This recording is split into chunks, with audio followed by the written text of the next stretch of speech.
बोलिए सियावर रामचंद्र भगवान की जय।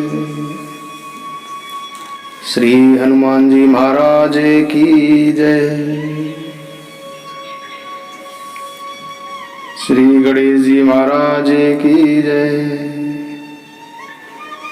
श्री गुरुदेव भगवान की जय। श्री उमापति महादेव जी की जय। सरस्वती मैया की जय। गंगा मैया की जय।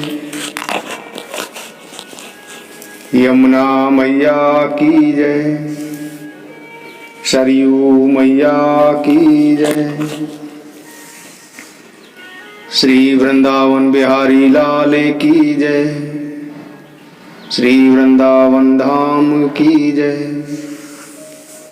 श्री लक्ष्मीपति भगवान विष्णु की जय। श्री अयोध्या धाम की जय। श्री अवध बिहारी लाल की जय। सब संतन की जय। सब भक्तन की जय। जय जय श्री सीताराम। जय जय श्री राधेश्याम।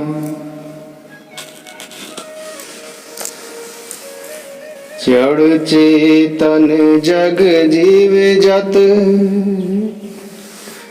सकले राम में जान। बंदों के पद कमल सदा जोरि जुग पानी। भक्तों, YouTube के माध्यम से सुन रहे सभी सज्जनों को, सभी भक्तों को मेरा सादर प्रणाम। भक्तों, कल आपने सुना कि भरत जी प्रभु श्री रामचंद्र जी से मिलने के लिए प्रभु श्री रामचंद्र जी को मनाने के लिए चित्रकूट पहुंच जाते हैं।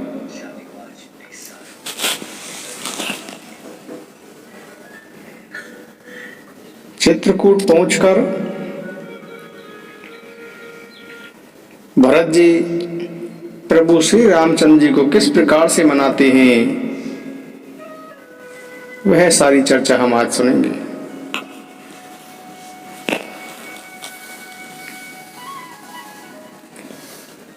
भरत जी गुरु वशिष्ठ जी के चरण कमलों में प्रणाम करके गुरु वशिष्ठ जी की आज्ञा पाकर बैठ जाते हैं। सभी ब्राह्मण, सभी मंत्री, जो भी सभासद थे, वह सभी सभा में आ जाते हैं। तब मुनि वशिष्ठ जी बोलना शुरू करते हैं। मुनि वशिष्ठ जी कहते हैं कि हे सभासदों, हे भरत, सुनो। सूर्य कुल के सूर्य महाराज श्री रामचंद्र जी धर्म के ज्ञाता हैं। वह स्वतंत्र भगवान हैं। गुरु वशिष्ठ जी कहते हैं कि श्री रामचंद्र जी की आज्ञा और श्री राम जी की इच्छा को मान लेने में ही हम सबका हित होगा। फिर भी तुम जानकार लोगों को जो सबको अच्छा लगे, तुम सभी लोग विचार विमर्श करके वही करो। श्री राम जी का राज्य अभिषेक सभी को सुख प्रदान करने वाला है। मंगल और आनंद का मूल यही एक मार्ग है। अब श्री रघुनाथ जी किस प्रकार अयोध्या वापस चल सकते हैं, आप सभी लोग मिलकर वही उपाय किया जाए।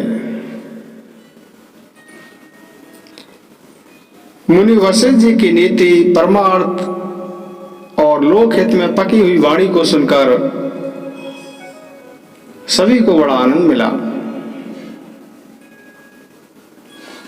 तब भरत जी उठते हैं।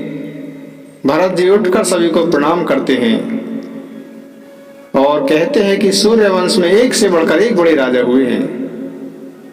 सभी के जन्म के कारण तो माता पिता ही होते हैं और शुभ अशुभ कर्मों का फल विधाता देते हैं।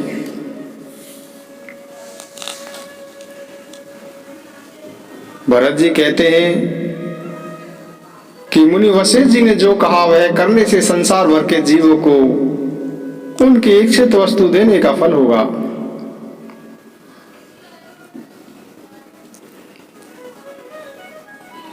मुनि वशिष्ठ जी के अंतरात्मा को भरत जी बहुत अच्छे लगे।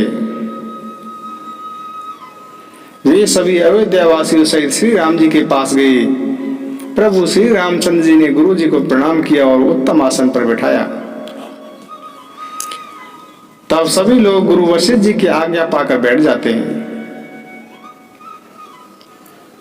तब मुनि वशिष्ठ जी कहते हैं कि हे राम सुनिए।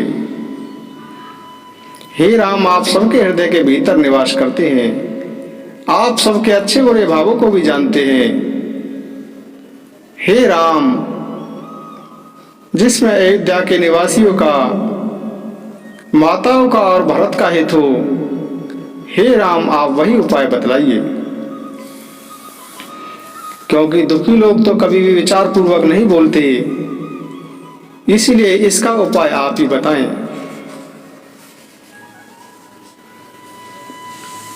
मुनि वशिष्ठ जी कहते हैं कि हे राम, तुम्हारा तो भरत पर विशेष प्रेम है। मेरी बुद्धि भरत की भक्ति के वश हो गई है। मेरी समझ में तो भरत की इच्छा मानकर जो कुछ किया जाएगा, भगवान शंकर इसके साक्षी हैं, वह सब शुभ ही होगा।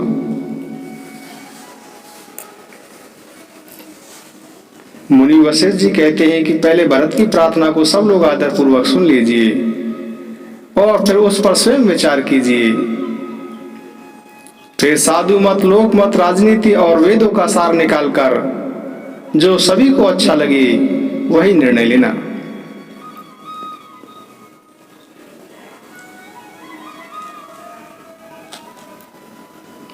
भरत जी पर गुरु जी का इतना प्रगाढ़ स्नेह देखकर श्री रामचंद्र जी के हृदय में आनंद हुआ। श्री रामचंद्र जी गुरु जी की आज्ञा के अनुकूल मनोहर, कोमल और कल्याण के मूल वचन बोले। श्री राम जी बोले कि हे नाथ, आपकी सौगंध और पिताजी के चरणों की दुहाई देकर मैं सत्य कहता हूं कि संसार भर में भरत के समान भाई ना कोई हुआ है और ना ही कभी होगा। प्रभु श्री राम जी बोले कि जो लोग गुरु के चरण कमलों के अनुरागी हैं, वे लौकिक दृष्टि से और परमार्थिक दृष्टि से भी भाग्यवान होते हैं। फिर जिस पर गुरु का ऐसा स्नेह है, उस भरत के भाग्य का बखान कौन कर सकता है। मैं छोटे भाई के मुंह पर उसकी बड़ाई कैसे करूं। भरत को अच्छा लगे वही करने में भलाई है, ऐसा कहकर श्री रामचंद्र जी फिर चुप हो जाते हैं। तब मुनि वशिष्ठ जी भरत जी से कहते हैं कि हे पुत्र, हे तात, अब तुम सब संकोच को छोड़ दो और कृपा के सागर अपने भाई राम से जो भी तुम्हारे मन को अच्छा लग रहा है वह कह दो। तब भरत जी पुलकित शरीर से सभा में खड़े हो जाते हैं और कहने लगते हैं कि जो कुछ भी मैं कह सकता था वह सब तो गुरुजी ने कह ही दिया, मैं इससे अधिक और क्या कहूं। भरत जी कहते हैं कि मैं अपने स्वामी का स्वभाव जानता हूं, वे अपराधी पर भी कभी क्रोध नहीं करते। मुझ पर तो उनकी अपार कृपा और अपार स्नेह है। भरत जी कहते हैं कि मैंने प्रभु की कृपा की रीति को हृदय से अनुभव किया हुआ है। प्रभु मेरे हारने पर भी खेल में मुझे जिता देते थे।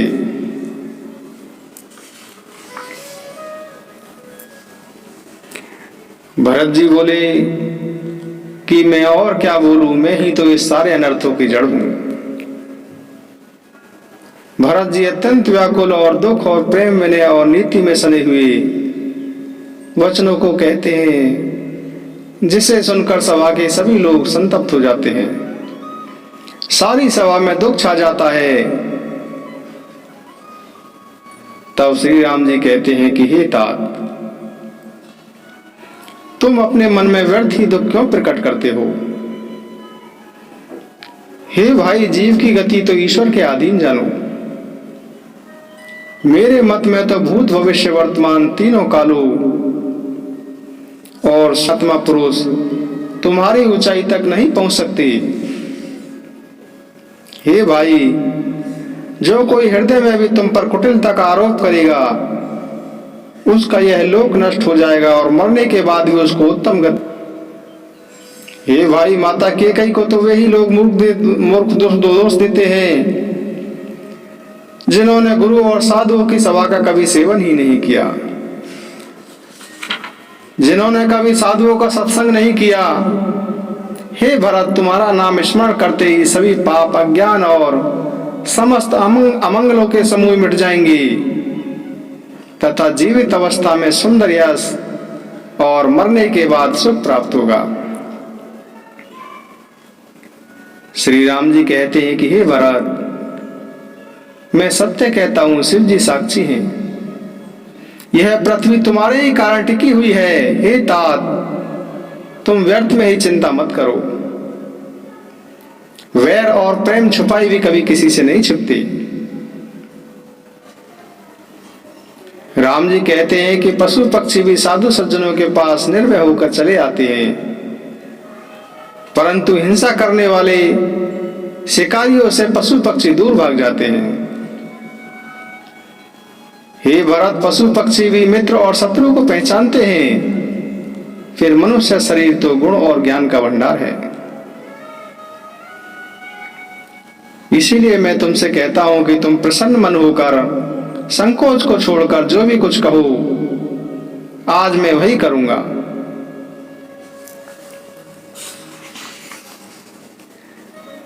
भरत जी सोचने लगे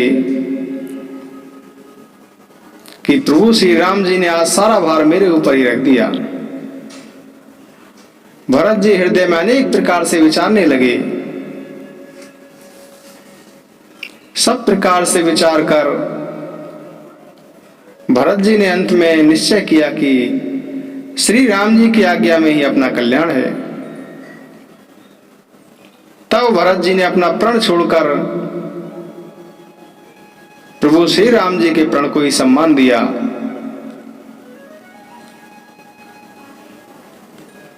भरत जी कहते हैं कि सीतापति श्री रामचंद्र जी ने सब प्रकार से मुझ पर अत्यंत अपार अनुग्रह किया है। भरत जी दोनों हाथ जोड़कर बोल रहे हैं कि कल्प वृक्ष को पहचान कर जो उसके पास जाए तो उसकी छाया ही सारी चिंताओं को दूर कर देती है। राजा रंग भले बुरे संसार के सभी प्राणी उससे मांगते ही मनचाही वस्तु पाते हैं।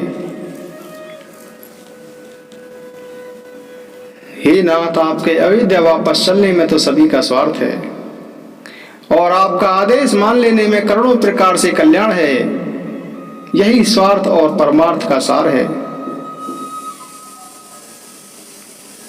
हे देव, आप मेरी प्रार्थना सुन लीजिए, फिर जैसा उचित लगे आप वैसा ही कीजिएगा।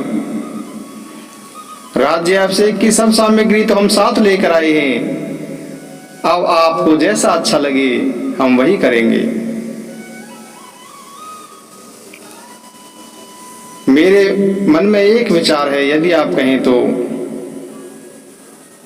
छोटे भाई शत्रुघ्न के साथ आप मुझे वन भेज दीजिए और आप अयोध्या लौटकर सबको सनाथ कीजिए। और यदि आप अयोध्या जाने को तैयार ना हो तो हे नाथ, लक्ष्मण और शत्रुघ्न दोनों भाइयों को लौटा दीजिए। मैं आपके साथ वन में चलता हूं। अथवा हम तीनों ही भाई वन को चले जाएं। हे रघुनाथ जी, आप श्री सीता जी सहित अयोध्या लौट जाइए। आपको इनमें से जो भी अच्छा लगे वही उपाय कीजिए। हे देव, आपने सारा भार मुझ पर रख दिया, पर मुझ में न तो नीति का विचार है न धर्म का। दुखी मनुष्य के चित्त में तो विवेक भी नहीं रहता है। इस प्रकार से भरत जी बड़े ही प्रेम से प्रभु श्री रामचंद्र जी से अयोध्या लौटने के लिए गुहार कर रहे हैं।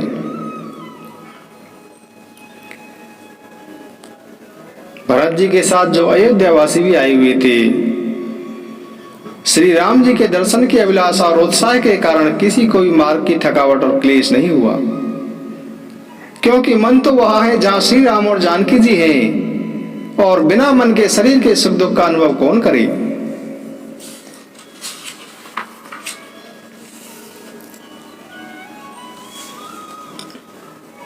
जब राजा जनक जी भी सभा में बैठे हुए थे तो गुरु वशिष्ठ जी जनक जी से कहते हैं कि हे राजन, जिन राजा जनक का ज्ञान रूपी सूर्य आवागमन रूपी रात्रि का नाश कर देता है, जिनकी वचन रूपी किरणें मुनि रूपी कमलों को खिला देती हैं, क्या मोह और ममता उनके निकट भी आ सकते हैं? हे राजन, यह तो श्री सीताराम जी के प्रेम की महिमा है, अर्थात राजा जनक की यह दशा श्री सीताराम जी के अलौकिक प्रेम के कारण हो रही है, लौकिक मोह और ममता के कारण नहीं है। विषयी, साधक और ज्ञानवान संसार में यह तीन जीव पाए गए हैं।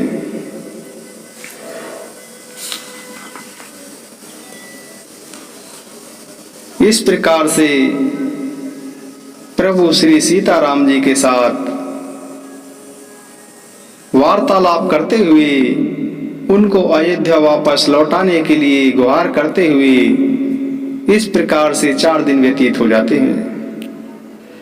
प्रभु श्री रामचंद्र जी के दर्शन करके सभी नर नारी सभी खुशी हैं, सभी सुखी हैं, सभी आनंदित हैं। सभी लोग सोच रहे हैं कि श्री सीताराम जी के बिना लौटना अच्छा नहीं है।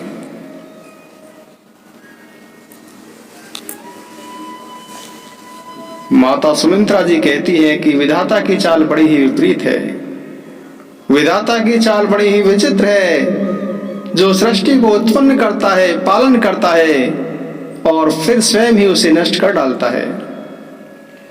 विधाता की बुद्धि बालकों के खेल के समान होती है।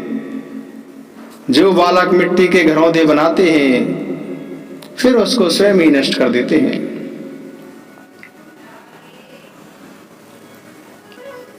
कौशल्या जी कहती हैं कि किसी को दोष नहीं देना चाहिए,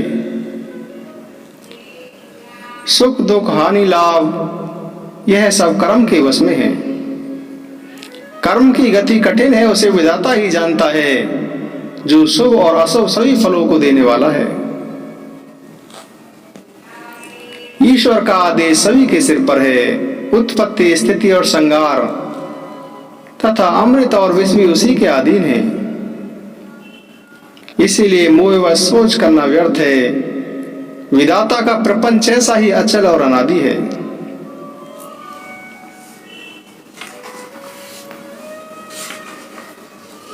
इस प्रकार से सभी एक दूसरे को सांत्वना दे रहे हैं। यह जो भरत जी की कथा है, यह जो भरत जी का प्रसंग है, यह संसार के बंधन से मुक्त कराने वाला है।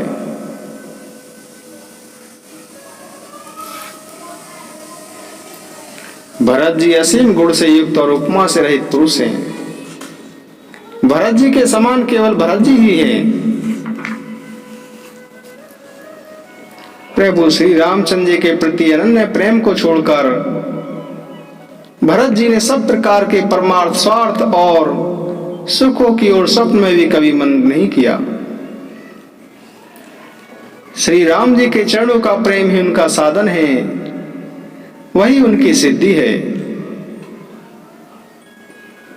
मुझे तो भरत जी का बस यही एकमात्र मत जान पड़ता है।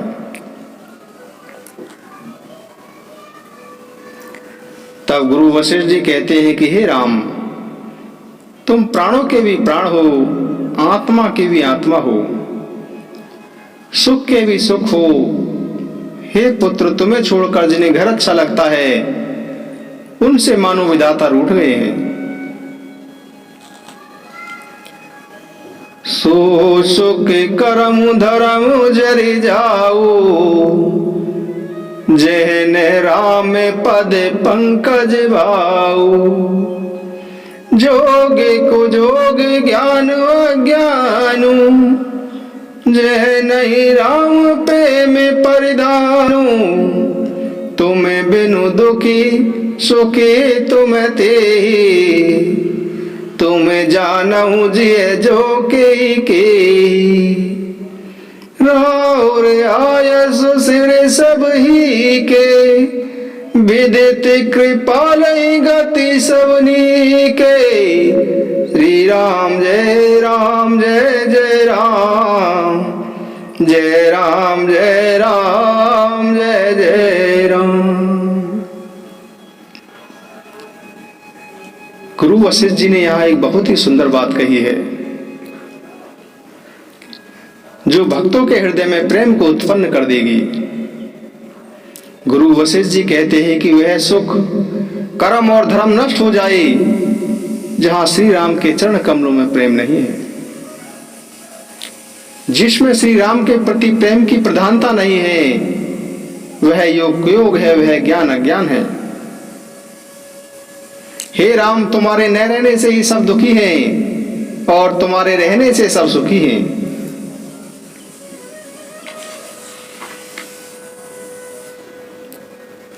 फिर जनक जी कहते हैं कि हे तात भरत, तुमको रघुनाथ जी का स्वभाव मालूम ही है। श्री रामचंद्र जी सत्यव्रती हैं, धर्मपरायण हैं, सबका शील और स्नेह रखने वाले हैं। इसलिए हे भरत, वे संकोच वश संकट सह रहे हैं। अब तुम जो आज्ञा दो वह उनसे कहा जाए। भरत जी धैर्य धारण करके बोले कि हे प्रभु, आप हमारे पिता की भांति प्रिय और पूज्य हैं। आप कुलगुरु वशिष्ठ जी के समान हितैषी, आपके और कुलगुरु वशिष्ठ जी के समान हमारा कोई भी हितैषी नहीं है। हे प्रभु, मैं छोटे मुंह बड़ी बात क्या कहूं। इस समय विधाता को प्रतिकूल जानकर मुझे क्षमा कीजिएगा। वेद शास्त्र और पुराणों में प्रसिद्ध है और जगत भी जानता है कि सेवा धर्म बहुत ही कठिन है। स्वामी धर्म अर्थात स्वामी के प्रति कर्तव्य पालन में और स्वार्थ में विरोध है। वैर अंधा होता है और प्रेम को ज्ञान नहीं रहता। इस समय स्वार्थवश कहूंगा या प्रेमवश, दोनों में ही भूल होने का भय है। इसीलिए हे प्रभु, मुझे पराधीन जानकर श्री रामचंद्र जी की रुचि धर्म और सत्य के व्रत को रखते हुए, जो सभी द्वारा सम्मत और सबके लिए हितकारी हो, सबका प्रेम पहचान कर आप वही कीजिए। भरत जी की बातें सुनकर राजा जनक जी भरत जी की बहुत ही प्रशंसा करने लगे।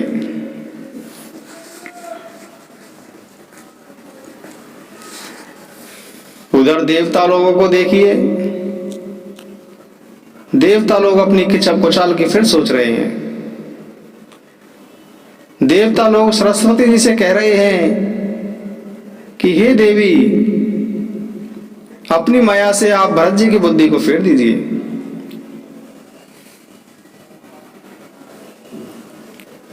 सरस्वती जी देवताओं से बोली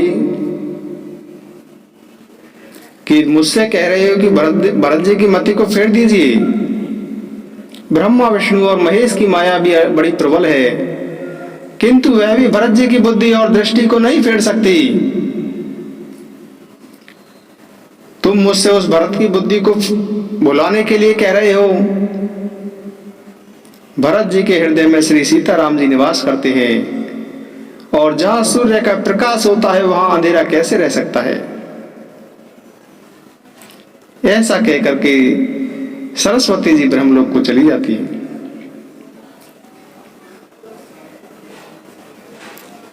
तब वशिष्ठ जी उठते हैं और समय समाज और धर्म के अनुकूल वचन बोलते हैं।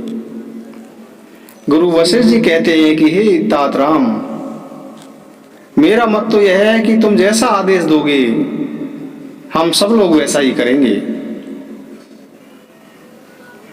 यह सुनकर प्रभु श्री राम जी दोनों हाथ जोड़कर सत्य, सरल और कोमल वाणी में बोले कि आपके और मिथिला नरेश जनक जी के विद्यमान रहते हुए मेरा कुछ भी कहना सब प्रकार से अनुचित है। आपकी और महाराज जी की जो भी आज्ञा होगी, मैं आपकी शपथ करके कहता हूं कि मैं सत्य ही सब लोग उसे सभी लोग सिरोधार्य करेंगे।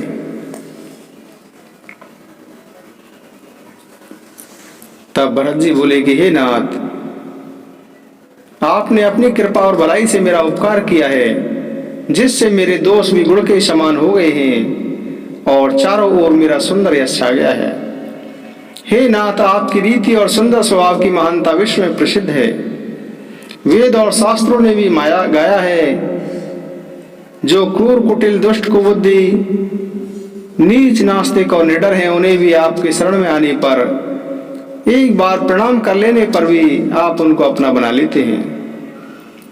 आप उनके दोषों को देखकर उनके दोषों को कभी आप अपने मन में नहीं स्थान देते, उनके गुणों को सुनकर सज्जनों के समाज में उनका बखान करते हैं। भरत जी कहते हैं कि मेरी इच्छा है कपट, स्वार्थ, अर्थ, धर्म, काम और मोक्ष चारों फलों को छोड़कर स्वाभाविक रूप से प्रेम से स्वामी की सेवा करना और आज्ञा पालन करना ही स्वामी के लिए धर्म है।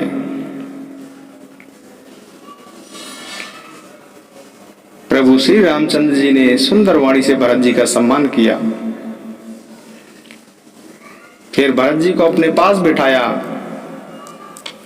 और भरत जी की प्रार्थना सुनकर और स्वभाव देखकर सारी सभा और श्री रघुनाथ जी प्रेम के वश में शिथिल हो गए।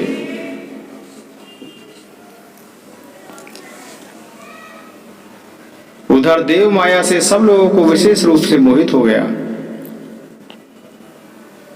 परंतु जिन लोगों के मन में प्रभु श्री रामचंद्र जी के प्रति प्रेम था, उनका बिछोह नहीं हुआ, अर्थात उनका श्री राम जी के प्रति प्रेम कुछ तो बना ही रहा। देव माया के कारण किसी का भी मन स्थिर नहीं है। क्षण भर में ही उनका मन वन में रहने के लिए करता है, क्षण भर में ही उनका मन घर चलने के लिए करता है। किसी को क्षणिक वैराग्य कहते हैं। भक्तों, कभी कभी ऐसा होता है कि मन में आता है कि सब कुछ छोड़ के भगवान के भजन में लग जाओ।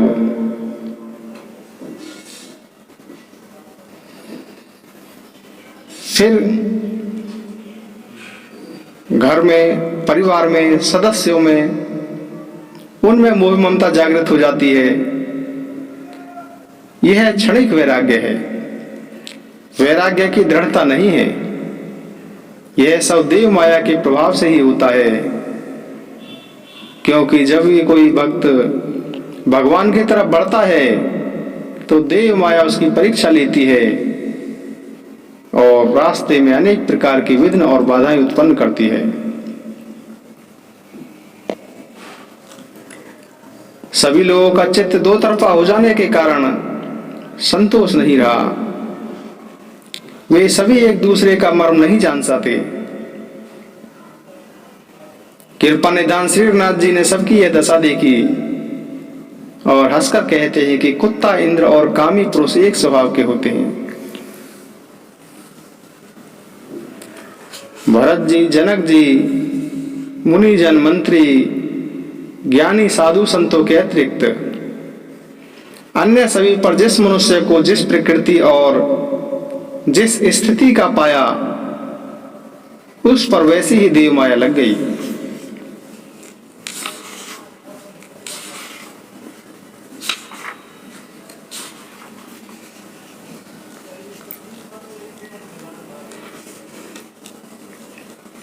भक्तों, श्री रघुनाथ जी ने भाई भरत को फिर अनेक प्रकार से समझाया, परंतु कोई आधार पाए बिना उनके मन में न संतोष हुआ न शांति हुई। इधर तो भरत जी का प्रेम उधर गुरुजनों, मंत्रियों तथा समाज की उपस्थिति। यह देखकर श्री रामचंद्र जी संकोच तथा स्नेह के वश अर्थात भरत जी के प्रेमवश उन्हें अपनी खड़ाऊ पांवरी देना चाहते हैं, किंतु साथ ही गुरु आदि का संकोच भी होता है। आखिर भरत जी के प्रेम के कारण प्रभु श्री रामचंद्र जी ने कृपा करके अपनी खड़ाऊ भरत जी को दे दी। भरत जी ने उन्हें आदर पूर्वक सिर पर धारण कर लिया। भरत जी इस आधार के मिल जाने से परम आनंद थे। उन्हें ऐसा सुख मिला जैसा श्री सीताराम जी के रहने से मिलता। तब भरत जी ने प्रणाम करके विदा मांगी। तब श्री रामचंद्र जी ने उन्हें हृदय से लगा लिया। मुनिगण गुरु वशिष्ठ जी, जनक जी जैसे धीर धुरंधर जो अपने मनों को ज्ञान रूपी अग्नि में सोने के समान परख चुके हैं, जिनकी ब्रह्मा जी ने निर्लिप्त रचना की थी और जो संसार रूपी जल में कमल के पत्ते की तरह हूं, जगत के रहते हुए भी जगत से अनासक्त हूं, वे भी श्री राम जी और भरत जी के अनुपम अपार प्रेम को देखकर विराग और विवेक सहित तन मन वचन से उस प्रेम में डूब गए।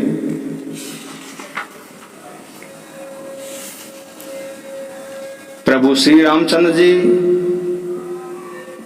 गुरु वशिष्ठ जी को, जनक जी को, सभी माताओं को, भरत जी, शत्रुघ्न जी, निषाद राज जी, सभी मुनिगणों को यथा योग्य सम्मान देकर के अयोध्या के लिए विदा करते हैं।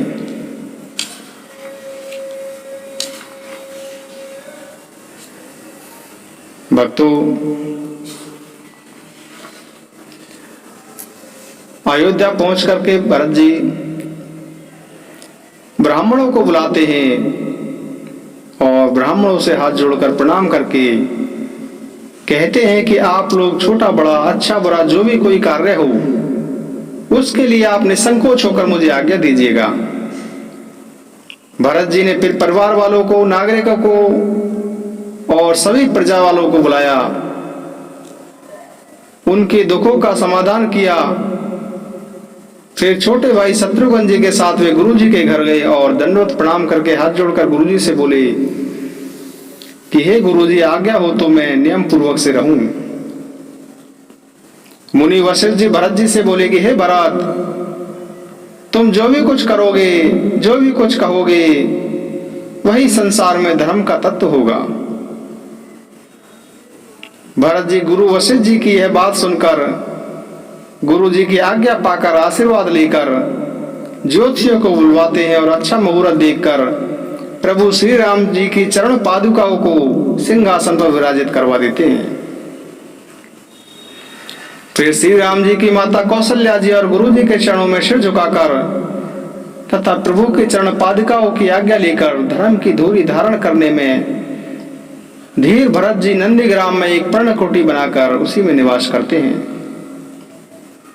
भरत जी सिर पर जटाजूट रख लेते हैं, शरीर पर मुनियों के जैसे वल्कल वस्त्र धारण कर लेते हैं, पृथ्वी को खोदकर उसके अंदर कुश की आसनी बिछा लेते हैं। भोजन, वस्त्र, बर्तन, व्रत, नियम सभी बातों में वे ऋषियों से भी कठिन धर्म का प्रेम के साथ आचरण करते हैं। अनेक प्रकार के भोग सुखों को मन, तन और वचन से प्रतिज्ञा करके भरत जी त्याग देते हैं। जिस अयोध्या के राज्य से देवराज इंद्र भी ईर्ष्या करते थे, जिस राजा दशरथ जी की संपत्ति को सुनकर कुबेर भी ले जा जाते थे, उसी अयोध्यापुरी में भरत जी निर्लिप्त भाव होकर इस प्रकार निवास कर रहे हैं जैसे चंपा के बाग में भौरा। श्री रामचंद्र जी के प्रेमी भाग्यवान पुरुष भोग और ऐश्वर्य को वमन की भांति त्याग देते हैं। भरत जी का शरीर दिन प्रतिदिन दुबला होता जा रहा है, परंतु बल और मुख की कांति वैसी ही बनी हुई है। राम प्रेम का प्रण नित्य नया और पुष्ट हो रहा है। धर्म का दल बढ़ता है और मन उदास नहीं है। भरत जी का मन प्रसन्न है, चेहरे पर तेज है। भरत जी प्रतिदिन प्रभु की पादुकाओं का पूजन करते हैं। हृदय में प्रेम समा नहीं पा रहा है। पादुकाओं से आज्ञा मांग मांग कर भरत जी सब प्रकार की राज्य की व्यवस्था करते हैं।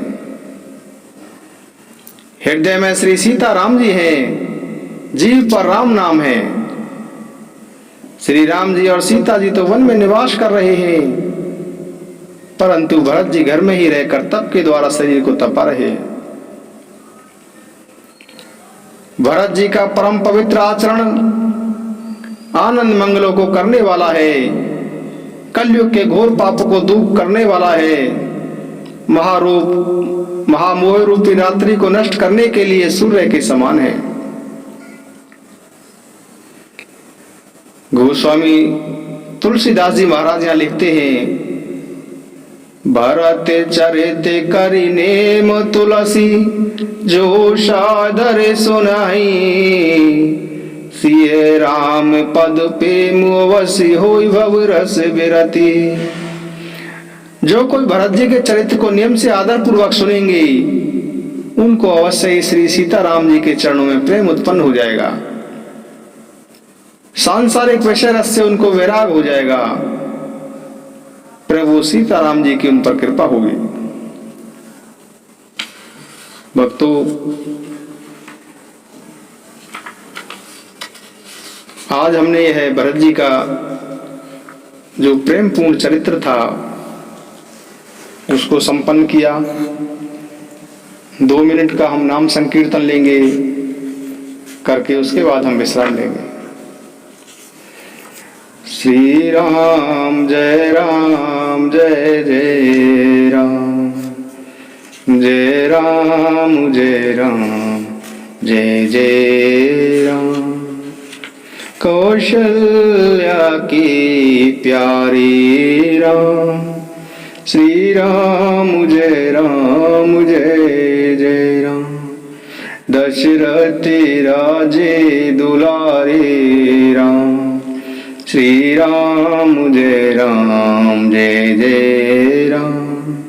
सुंदर पावन प्यारा नाम, श्री राम जय जय राम।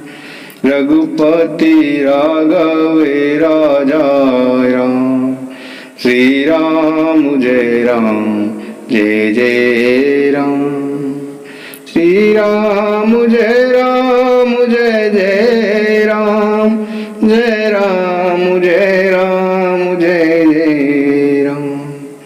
अशरणे शरणे दया के राम, मुझे भरोसा आपे करा। अशरणे शरणे दया के दाम, श्री राम जय जय राम। मैं तेरा तू मेरा राम, श्री राम जय जय राम। कोटि कोटि से तुम्हें प्रणाम, श्री राम जय जय राम। अंते समय में आता काम, रघुपति राघव राजा राम। अंते समय में आता काम, रघुपति राघव राजा राम। श्री राम जय जय राम, जय राम जय जय राम। निर्धन के धन सीताराम, निर्धन के धन सीताराम। श्री राम जय जय राम। संकट मोचन कृपा निधान, श्री राम जय जय राम। अशरणे शरणे दया के धाम, करुणा कर अपना लो राम। श्री राम जय जय राम, जय राम जय जय जय राम। भक्तों के रखवारे राम, भक्तों के रखवारे राम, संतों के हितकारी राम। श्री राम जय राम जय जय राम, जय राम जय राम जय जय राम। श्री राम जय राम जय जय राम, जय राम